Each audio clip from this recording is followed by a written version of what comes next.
फिल्मी explainer present the Lord of the ring of power season 1 episode 2। इस episode की शुरुआत में हमें एलिनोर को दिखाया जाता है जो कि उस मीटियोर से पड़े हुए शख्स को देख रही होती है। वहाँ पर उसकी दोस्त आती है और उसे वहाँ से ले जाने की कोशिश करती है, लेकिन उसी दौरान एलिनोर उस गड्ढे के अंदर गिर जाती है और एलिनोर उस शख्स को हाथ लगाने की कोशिश करती है। जैसे ही वो उस शख्स को हाथ लगाती है वो शख्स उठ जाता है और एलिनोर का हाथ पकड़ लेता है और वो शख्स वहाँ पर बहुत जोर से चिल्लाता है, जिस वजह से वहाँ की काफी सारी चीजें हिलने लगती है और हमें ऐसा लगता है कि उस इंसान के पास कोई पावर्स है। इसके बाद वो इंसान एलिनोर को देखता है और शांत हो जाता है, साथ ही बेहोश भी हो जाता है। जिसके बाद एलिनोर अपनी फ्रेंड को कहती है कि इस इंसान को हमें किसी सेफ जगह पर ले जाना पड़ेगा। इसके बाद वो दोनों उस इंसान को एक सेफ जगह ले जाते हैं। साथ ही वो लोग कंफ्यूज होते हैं कि आखिर वो शख्स है कौन। इसके बाद हमें एरोनियर को दिखाया जाता है जो कि उस गाँव में आता है जो कि गाँव बर्बाद हो गया था। उन दोनों को वहाँ पर एक भी जिंदा इंसान नहीं मिलता। साथ ही उन लोगों को वहाँ पर एक गड्ढा दिखता है जिसे देखकर ऐसा लगता है कि कोई इंसान गड्ढा खोदकर वहाँ से जा रहा है। जिसे देखने के बाद एरोनियर ये तय करता है कि वो उस गड्ढे में जाकर ये देखेगा कि वो रास्ता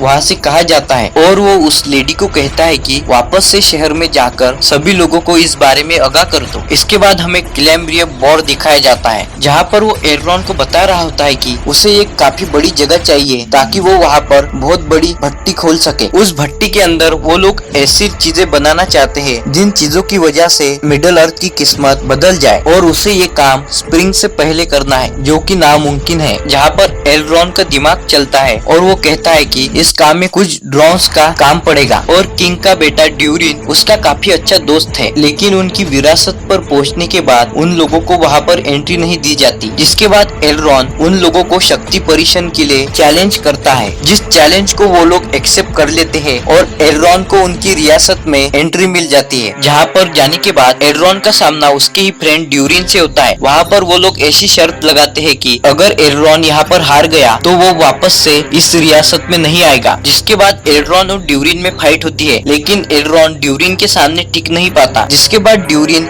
एल्रॉन को वहाँ से निकाल रहा होता है। तभी हमें वहाँ पर पता चलता है कि ड्यूरिन एल्रॉन से इसलिए नाराज है क्योंकि 20 साल से एल्रॉन ने ड्यूरिन से मिलने की कोशिश नहीं की थी और इन 20 सालों में ड्यूरिन की शादी हो गई है, साथ ही उसे 2 बच्चे हैं और इसी कारण वो अपने दोस्त एल्रॉन से नाराज है। लेकिन एल्रॉन के कहने के बाद वो उसे उसकी वाइफ से मिलाने के लिए ले जाता है, जहाँ पर उसकी वाइफ एल्रॉन को उनके घर रोक देती है और थोड़ी बातचीत के बाद एल्रॉन ड्यूरिन के सामने उसका प्रस्ताव रखता है, जो प्रस्ताव फिलहाल के लिए तो हमें बताया नहीं गया है। वो प्रस्ताव सुनने के बाद ड्यूरिन उसके फादर को एल्रॉन का प्रस्ताव बताता है। जो प्रस्ताव सुनने के बाद ड्यूरिन के पिता को एल्रॉन पर भरोसा नहीं है और उसे ऐसा लगता है कि एल्फ का इरादा कुछ ठीक नहीं है। लेकिन ड्यूरिन का पिता ऐसा कहता है कि एल्रॉन बाकी एल्फ जैसा नहीं है। ड्यूरिन का पिता एल्फ से इसलिए नाराज होता है क्योंकि कुछ टाइम पहले उन लोगों को एक चीज मिली थी जिस चीज को उन लोगों ने एक संदूक में रखा था और वो चीज हमें दिखाई नहीं जाती। इसके बाद दूसरी सुबह एलिनोर उस शख्स से वापस मिलने जाती है, जिसके बाद हम उस शख्स के आसपास कुछ विस्पर्स को सुन पाते हैं। साथ ही उसने स्टार्स जैसी कुछ चीजें भी बनाई है जहाँ पर वो रहता होगा, जो चीजें एलिनोर को समझ नहीं आती, जिस वजह से वो उस शख्स की मदद नहीं कर पाती। इसके बाद एलिनोर की दोस्त उसे वापस अपने घर ले आती है क्योंकि एलिनोर के पिता को चोट लगी थी। उस चोट का जिम्मेदार एलिनोर खुद को ही ठहराती है क्योंकि एलिनोर ने अपने पिता को वादा किया था उनके काम में मदद करने के लिए, लेकिन वो मदद नहीं कर पाई थी। इसके बाद रात को एलिनोर उसके दोस्त के साथ वापस से उस शख्स को मिलने आती है, जहाँ पर वो शख्स जुगनुओं की मदद से वापस से वो स्टार्स वाली डायग्राम बनाता है। जिसके बाद एलिनोर को वहाँ पर समझ आता है कि वो किसी स्टार को ढूंढ रहा है और एलिनोर ऐसे शख्स को जानती है जिसमें उसकी मदद वो कर सकता है। और साथ ही हम देख पाते हैं कि उस शख्स के उदास होने के कारण वो जुगनू वहाँ पर मर जाते हैं, जिसे देखने के बाद एलिनोर की दोस्त और एलिनोर काफी शौक है। इसके बाद हमें एरॉन को दिखाया जाता है जो कि उस गुफा में छानबीन करने के लिए जा रहा होता है, जिसे वहाँ पर किसी के होने का एहसास होता है, जिसे मारने की वो तैयारी तो करता है लेकिन उसे पीछे से खींचकर वहाँ से ले जाता है। इसके इसके बाद हमें वो लेडी दिखाई जाती है जो कि गांव में जाकर सारे लोगों को ये सब बताती है, लेकिन गांव में कोई भी उसकी बातें नहीं मानता है। साथ ही वो एल्स की मदद भी नहीं लेना चाहते हैं क्योंकि उन लोगों का ये मानना है कि अभी अभी उन्हें